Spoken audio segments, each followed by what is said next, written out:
नमस्कार। राजस्थान समाचार में आपका स्वागत है। पेश है राजस्थान की खास खबरें। लोकसभा चुनाव को लेकर पीएम मोदी के लिए सीएम भजनलाल ने शुरू की तैयारी।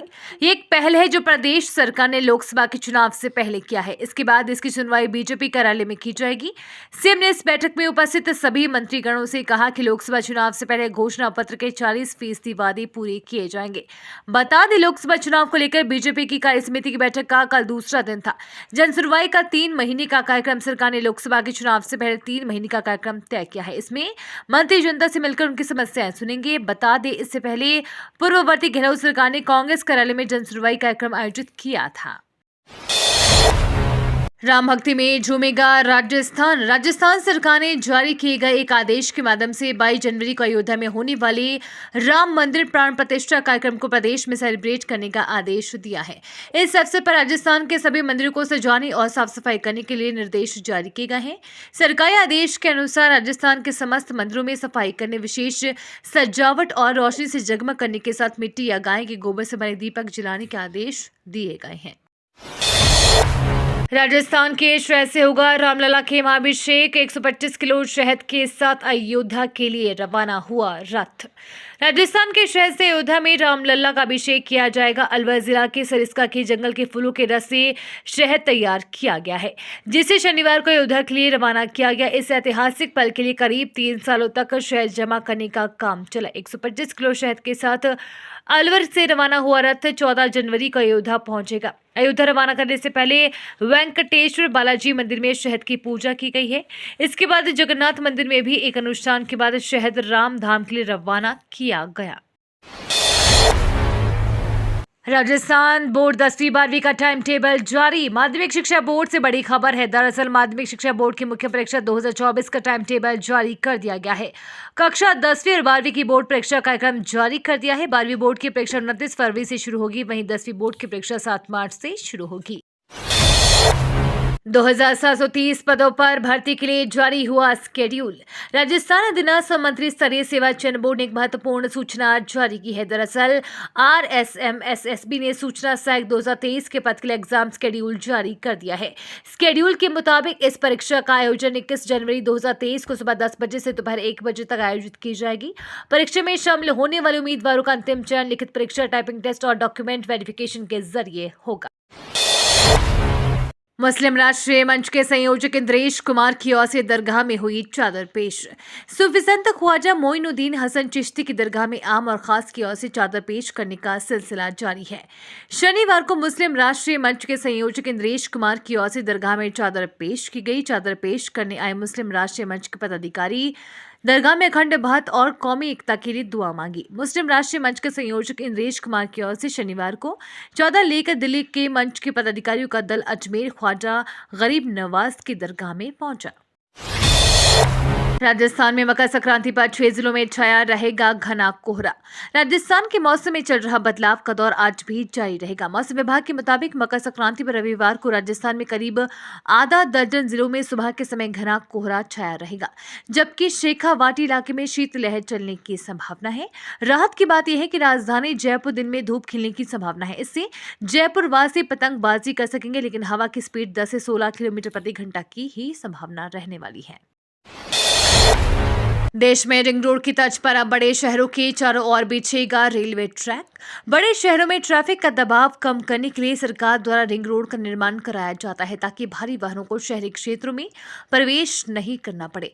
रिंग रोड के जरिए वे शहर के बाहरी इलाकों से आगे निकल सकेंगे। जयपुर और कोटा सहित राजस्थान के कई शहरों में रिंग रोड का निर्माण किया जा रहा है। इसे रिंग रोड की तर्ज पर अब रेलवे ट्रैक भी बिछाए जाने की योजना बनी है। इसमें शहर के बाहरी इलाकों में बने स्टेशनों को बड़े शहरों से सीधा जोड़ा जाएगा, ताकि यात्री भीड़ में फंसने से बच सके और सीधे अपने प्लेटफॉर्म पर पहुंच सके। इसकी शुरुआत जयपुर से होगी। राजस्थान पेपर लीक मामले में ईडी का एक्शन। राजस्थान पेपर लीक मामले में ईडी ने अपनी छानबीन तेज कर दी है। केंद्रीय जांच एजेंसी ने शनिवार को बताया कि उसने राजस्थान में कथित शिक्षक भर्ती परीक्षा के प्रश्न पत्र लीक से जुड़े धन शोधन मामले की जांच के सिलसिले में 5 लोगों को गिरफ्तार किया है। सुरेश कुमार उर्फ सुरेश शाह, विजय डामोर, पीरा राम पुखराज और अरुण शर्मा को 11 जनवरी को धन शोधन निवारण अधिनियम के प्रावधानों के तहत हिरासत में लिया गया। उन्हें जयपुर की एक विशेष PMLA अदालत ने 3 दिन की ईडी ईडी हिरासत में भेज दिया है। अवैध खनन के खिलाफ एक्शन में राजस्थान सरकार।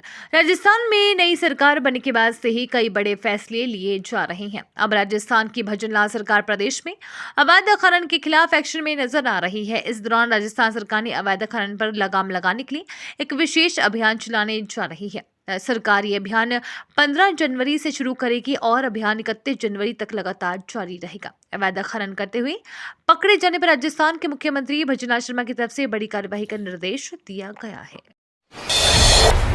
जयपुर में जय किशोरी ने बताई काम की बातें। स्टूडेंट हो या बिजनेसमैन, जो समझेगा उसका बेड़ा पार।